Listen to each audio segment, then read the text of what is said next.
Last এপিসোডে আমরা দেখেছিলাম মেগমা ডান্টেকে হারিয়ে দিয়েছে, আর অপরদিকে ভ্যানিকার সাথে ক্যাপ্টেন শার্লেট আর ক্যাপ্টেন রিল ফাইট করছে। তখনই সেখানে তাদেরকে সাহায্য করার জন্য নোবেল আর গাজা চলে আসে, আর এরই সাথে আমরা সেখানে নোবেলের সাথে ওয়াটার স্পিরিটকেও দেখতে পাই। আর সবশেষে আমরা দেখতে পাই নোবেল ওয়াটার স্পিরিটের সাথে মার্জ হয়ে তার একটা নিউ ফর্ম অ্যাক্টিভেট করে ফেলে। এই এপিসোডের শুরুতে আমরা দেখতে পাই নোবেল তার স্পিরিট ফর্মে চলে এসেছে, আর সেখানে ভ্যানিকাও নোবেলের উপর অ্যাটাক করে দিয়েছে। কিন্তু নোবেল খুব সহজেই ভ্যানিকার সেই অ্যাটাককে ডিস্ট্রয় করে ফেলে। এটা দেখে ভ্যানিকা তার blood magic hard of red beast use করে সেখানে অনেকগুলো ক্রিয়েচার সামন করে ফেলে, আর সেই ক্রিয়েচারগুলোর সাহায্যেই নোবেলের উপর অ্যাটাক করে দেয়। কিন্তু নোবেল সেখানে খুব সহজেই তাদের সবাইকে মেরে ফেলে। আর এরই সাথে আমরা দেখতে পারি সেখানে নোবেলের স্ট্রেংথ আর স্পিরিট আগের থেকে অনেক বেশি বেড়ে গেছে। এই সব কিছু দেখে ভ্যানিকা সেখানে জোরে জোরে হাসতে হাসতে বলে, ভেরি গুড ভেরি গুড, তুমি এখানে খুব সহজেই আমার সবগুলো ব্লাড বিস্টকে ডিস্ট্রয় করে ফেলেছ। তখনই সেখানে ওয়াটার স্পিরিট নোবেলকে বলে, আমাদেরকে এখানে সব কিছুই খুব দ্রুত করতে হবে, কারণ আমি আমার এই পাওয়ার শুধু 1 মিনিট পর্যন্তই মেনটেন করে রাখতে পারবো। এটা শুনে নোবেল বলে, কোনো টেনশন করো না, শুধু 30 সেকেন্ডের মধ্যেই আমি তাকে হারিয়ে দেব। এটা বলেই সে ভ্যানিকার উপর অ্যাটাক করে দেয়, কিন্তু ভ্যানিকা সেই অ্যাটাকটা ডজ করে ফেলে, আর এরই সাথে তার উপরই অ্যাটাক করে দেয়। তখন আমরা দেখতে পারি সেখানে নোবেল আর ভ্যানিকার স্পিরিট এত বেশি ছিল যে নর্মালি তাদেরকে দেখাও যাচ্ছিল না। তখন আমরা দেখতে পারি সেখানে ভ্যানিকা এই ফাইটের মধ্যে অনেক বেশি খুশি ছিল, আর এরই সাথে আমরা তার একটা ফ্ল্যাশব্যাক দেখতে পাই যে সে একদিন স্পেড কিংডম থেকে পালিয়ে ক্লোয়ার কিংডমে চলে এসেছিল, কারণ সে কিছু রুমার শুনেছিল যে এখানে অনেক স্ট্রং একটা ওমেন আছে। আর এরই জন্য আমি আমার ডেভিল পাওয়ার টেস্ট করার জন্য তার সাথে ফাইট করার জন্য সেখানে চলে এসেছিলাম। তখনই আমরা দেখতে পাই সেখানে ভ্যানিকা নোবেলের মায়ের সাথে ফাইট করছে, আর এখানে নোবেলের মা যেই আর্মারটা পরে আছে সেটাও অনেক বেশি ড্যামেজ হয়ে গেছে, আর এই ফাইটের মধ্যে ভ্যানিকার অবস্থাও অনেক বেশি খারাপ হয়ে গেছে। তখনই সেখানে ভ্যানিকা বলে, সত্যি তুমি অনেক বেশি অ্যামেজিং, আর এরই সাথে এই সময় আমার বডির ওপর যেই ডেভিল পজেস করে রেখেছে সেও অনেক বেশি অ্যামেজিং, যার জন্য এই ফাইটে আমি অনেক বেশি এনজয় করছি। সত্যি আমার এখানে আসার ডিসিশনটা একটুও ভুল ছিল না। তখনই সেই ফাইটের মধ্যে ভ্যানিকা একটা বাচ্চার কান্নার আওয়াজ শুনতে পায়। এটা শোনা মাত্রই নোবেলের মা অনেক জোরে বলে, নোজেল আর নোবেল। তখনই আমরা সেখানে নোবেল আর নোজেলকে দেখতে পাই। সেই সময় নোবেল অনেক বেশি ছোট ছিল, যার জন্য সে সেখানে অনেক জোরে জোরে কাঁদছিল। তখনই তাদের কাছে ভ্যানিকা চলে আসে, আর এরই সাথে বলে, তোমরা এই ফাইটের মধ্যে অনেক বেশি ডিস্টারবেন্স ক্রিয়েট করছো, তাই আমি ভাবছি প্রথমে আমার তোমাদেরকেই মেরে ফেলা দরকার। এইসব বলেই সে নোবেলের মাকে জিজ্ঞেস করে, তারা কি তোমার সন্তান? তোমার মতো এত স্ট্রং ওমেনের কাছে এই বাচ্চা কি করছে? নিশ্চয়ই তারা তোমাকে অনেক বেশি ক্লান্ত করে ফেলে। এইসব শুনে নোবেলের মা অনেক বেশি রেগে বলে, আমি তোমাকে আজ একটা কথা জানিয়ে দিচ্ছি, এই ওয়ার্ল্ডের মধ্যে সব থেকে বেশি স্ট্রং যেই জিনিসটা আছে সেটা হলো একটা মায়ের তার সন্তানদেরকে প্রোটেক্ট করার ইচ্ছা। এটা বলেই সে তার ওয়েপেন ভ্যানিকার আর পার করে দেয়। তখন সেখানে Vanica cards wording magic ACR use করে সেই অ্যাটাক থেকে বেঁচে যায়, আর এরই সাথে সে সেখান থেকে স্কেপ করার একটা সুযোগ পেয়ে যায়। তখনই ম্যাগিকিওলা বলে, যদি তুমি এখনই এখান থেকে পালিয়ে না যাও তাহলে তুমি এখানেই মরে যাবে। তখনই সিন প্রেজেন্টে চলে আসে, আর এরই সাথে ভ্যানিকার এসিএল এর সাথে ফাইটের কথা মনে পড়ে গেছে। তখনই সেখানে ভ্যানিকা তার ব্লাড ম্যাজিকের সাহায্যে অনেক বড় একটা বিস্ট ক্রিয়েট করে তার উপর অ্যাটাক করে দেয়, কিন্তু নোবেল তার ওয়াটার ড্রাগন রোরের সাহায্যে সেই অ্যাটাকটাকে খুব সহজেই ডিস্ট্রয় করে ফেলে।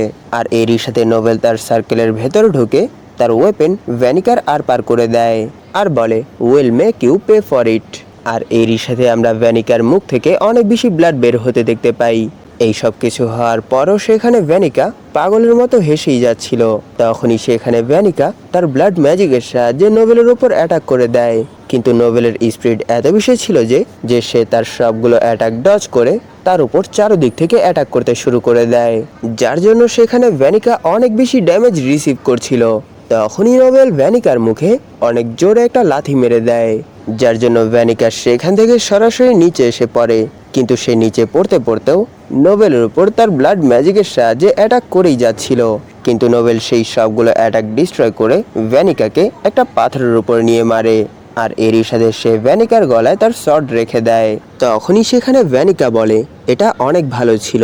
আর এটা কেমন ফিলিংস? এটা কি কোনো ফ্রেন্ডশিপের ফিলিংস? আমার তো মনে হচ্ছে এই ফিলিংস আমাদেরকে একে অপরের রাইভেল হিসেবে ঘোষণা করছে। তাহলে চলো এটা দেখা যাক যে কে কত কম সময়ের মধ্যে কত বেশি স্ট্রং হতে পারে।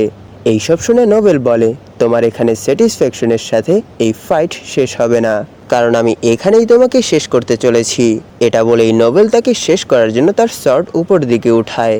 তখনই আমরা ম্যাগি কিউলার আওয়াজ শুনতে পাই যে বলছে, সত্যি তুমি অনেক বেশি অ্যামেজিং ছিলে ভ্যানিকা, কিন্তু এটা সাফিসিয়েন্ট না। এটা বলার সাথে সাথেই ভ্যানিকার চোখ থেকে লিকুইড টাইপ কিছু বের হয়, আর এটা নোবেলের গালেও লাগে। আর এই এনার্জি সেন্স করে নোবেল এই জিনিসটা বুঝতে পারে যে এটা কোনো ম্যাজিক না। তখন সেখানে ম্যাগি কিউলা বলে, লুসিফার আর বাকিরা এই জিনিসটা এখনো সেন্স করতে পারেনি। আর এখানে এখনো হিউম্যানদের মধ্যেই 3টা পাওয়ারফুল মেজেস আছে, আর তাদের জেন্ডারও সেম। আর এখন তো আমার ইনকারনেশনের সবগুলো তৈরিও কমপ্লিট হয়ে গেছে। তখনই আমরা ক্যাপ্টেন শার্লেটকে দেখতে পাই, তার সবগুলো ফ্লাওয়ার সেখানেই জ্বলে গেছে। আর এরই সাথে তিনি ভাবছিল, এটা তো impossible, the power of curse, ম্যাগি কিউলা ইন দ্য ফ্ল্যাশ। আর এরই সাথে আমরা ভ্যানিকার অর্ধেক বডির মধ্যে ম্যাগি কিউলাকে দেখতে পাই। তখন সেখানে ম্যাগি কিউলা বলে, আমি ভ্যানিকার সাথে অনেক সময় ধরে আছি, আর এরই জন্য আমার তার প্রতি একটু সিম্প্যাথি ফিল হচ্ছে। কিন্তু যদি এখানে ভ্যানিকা আর লোলো পেজকা কোনোভাবে মরে যায়, তাহলে আমার সিনথেনাইজেশন পুরোপুরি কমপ্লিট হয়ে যাবে। আর এরকমটা হলেই আমি নিজেকে এই ওয়ার্ল্ডে ম্যানিফেস্ট করতে পারবো। তখনই আমরা দেখতে পারি সেখানে লোলো পেজকা পুরোপুরি একটা ডেভিলে কনভার্ট হয়ে গেছে। তখনই সেখানে ম্যাগি কিউলা বলে, তোমরা সবাই যদি এখানে একসাথেই মরে যাও, তাহলে তোমরা কখনোই একা ফিল করবে না। কিন্তু আমি এখানে তোমাদেরকে আরও একবার ফাইট করার সুযোগ দিচ্ছি। এইসব শুনে আর দেখে নোবেল অনেক বেশি শক হয়ে তাকে জিজ্ঞেস করে, তুমি এখানে কি করে এসেছো? এখনো তো আন্ডারওয়ার্ল্ডের কেবলমাত্র একটা গেটই ওপেন হয়েছে। এইসব শুনে ম্যাগি কিউলা বলে, এটা তো আমার জন্য একটা ইন্স্যুরেন্স ছিল। আমি অনেক আগে থেকেই এই ওয়ার্ল্ডে আসার ভিন্ন একটা প্ল্যান ভেবে রেখেছিলাম। আমি তো এই ওয়ার্ল্ডে নিজের বডিকে কার্স ওয়ার্ডিং ম্যাজিকের সাহায্যেই ম্যানিফেস্ট করতে চেয়েছিলাম। এটা একটা স্পেল, আর এই স্পেল কাস্ট করার জন্য অনেক বেশি প্রিপারেশনের প্রয়োজন হয়, আর এরই সাথে অনেকগুলো স্যাক্রিফাইস। এরই জন্য এই স্পেল কাস্ট করাটা অনেক বেশি প্রবলেমেটিক। এরই জন্য এসিয়া সিলভা, যে ক্লোয়ার কিংডমের একজন রয়্যাল ছিল, তাকে ডেথ কার্স দেওয়ার পরই আমি ভ্যানিকার বডিতে নিজের বডিকে ম্যানিফেস্ট করতে পেরেছি। এরই জন্য ভ্যানিকা আমার সাথে, এর মানে একটা সুপ্রিম ডেভিলের সাথে কন্ট্যাক্ট করতে পেরেছিল। আর এই সময় সে প্রায় মরতে চলেছে। এটাও আমার বডি ম্যানিফেস্ট করার জন্য সাফিসিয়েন্ট না। কিন্তু এখানে লোলো পেজকা হার্ট কিংডমের কুইন, তাই যদি এখানে লোলো পেজকা আর ভ্যানিকা মরে যায়, তাহলে আমি এই ওয়ার্ল্ডের মধ্যে আমার বডি ম্যানিফেস্ট করতে পারবো। তখনই আমরা দেখতে পারি লোলো পেজকা তার devil water magic hydra of dark ম্যারোর সাহায্যে গাজার উপর অ্যাটাক করে দিয়েছে। তখনই সেখানে নোবেলও লোলো পেজকাকে এই অবস্থায় দেখে ফেলে। আর এরই সাথে সে এই জিনিসটা ফিল করতে পারে যে এই সময় লোলো পেজকার ম্যাজিক অনেক বেশি বেড়ে গেছে। এইসব দেখে সে ম্যাগি কিউলাকে জিজ্ঞেস করে, তুমি লোলো পেজকার সাথে কি করেছো? তখন ম্যাগি কিউলা বলে, আমি শুধু আমার কার্স ম্যাজিকের মধ্যে একটু ছেড়ছাড় করেছি, যার সাহায্যে আমি তাকে একটা ডেভিলে কনভার্ট করে দিয়েছি, যাতে করে সে মৃত্যুর আগে নিজের কিছু ভালো মেমোরি পেতে পারে। এইসব শুনে নোবেল তার উপর সি ড্রাগন রোরের সাহায্যে অ্যাটাক করে দেয়, আর বলে, তোমার এই সব কিছু করার সাহসকে দিয়েছে, আমি তোমাকে এখানেই মেরে ফেলবো। কিন্তু আমরা দেখতে পারি এখানে নোবেলের স্পেল পুরোপুরি ডিস্ট্রয় হয়ে গেছে, কারণ এখানে ম্যাগি কিউলা তার curse warding magic the gain world use করেছে। তখন ম্যাগি কিউলা বলে, আমার কারেন্ট স্টেজে আমার স্পেলের পাওয়ার, ম্যাজিক আর স্পিরিট অনেক বেশি বেড়ে গেছে। তখনই আমরা সেখানে ক্যাপ্টেন শার্লেটকে দেখতে পাই। তিনি সেখানে তার এন্ট্রি কার্ডস, এর মানে তার ফ্লাওয়ার ইউজ করে বলে, যদি আমি তোমাকে এখানে কিছু করতে দেই, তবেই তো তুমি এখানে কিছু করতে পারবে, তাই না? এই সব দেখে ম্যাগি কিউলা বলে, তুমি ফার্স্ট পারসন যে আমার কার্সকে অ্যাভয়েড করতে পেরেছো, দ্য কুইন অফ রায়ার্স। তখনই সেখানে ক্যাপ্টেন রিল ক্যাপ্টেন শার্লেটকে সেভ করার জন্য চলে আসে। আর এরই সাথে তিনি সেখানে নোবেলের অ্যামেজিং ম্যাজিক দেখে অনেক বেশি ইন্সপায়ার হয়ে গেছে। তখনই সেখানে captain Rill picture magic twilight Valhalla use করে, যার জন্য সেখানে একটা ক্যাসেল ক্রিয়েট হয়ে যায়। এটা দেখে ম্যাগি কিউলা তার curse warding magic unbound use করে সেই ক্যাসেলকে পুরোপুরি ডিস্ট্রয় করে ফেলে। আর এরই সাথে তাদের উপরও অনেকগুলো অ্যাটাক করে দেয়। আর অন্যদিকে লোলো পেজকা গাজার উপর ট্রু লাইটনিং ম্যাজিক নেডারসের সাহায্যে অ্যাটাক করে দেয়। কিন্তু সেখানে গাজা ভাবছিল, আমি এই জিনিসটা ডিসাইড করেছিলাম যে আমি আমাদের কিংডমের এনিমিদেরকে ডিস্ট্রয় করার জন্য নিজেকেই হার্ট কিংডমের মধ্যে সব থেকে বেশি স্ট্রং অফেন্সিভ মেজিসের মধ্যে কনভার্ট করব। তখনই আমরা দেখতে পারি লোলো পেচকা তার হাত গাজার আর পার করে দিয়েছে, আর অন্যদিকে ওয়াটার স্পিরিটের ম্যাজিকও শেষ হয়ে গেছে, যার জন্য তার আর নোবেলের মধ্যে বন্ডও ভেঙে গেছে।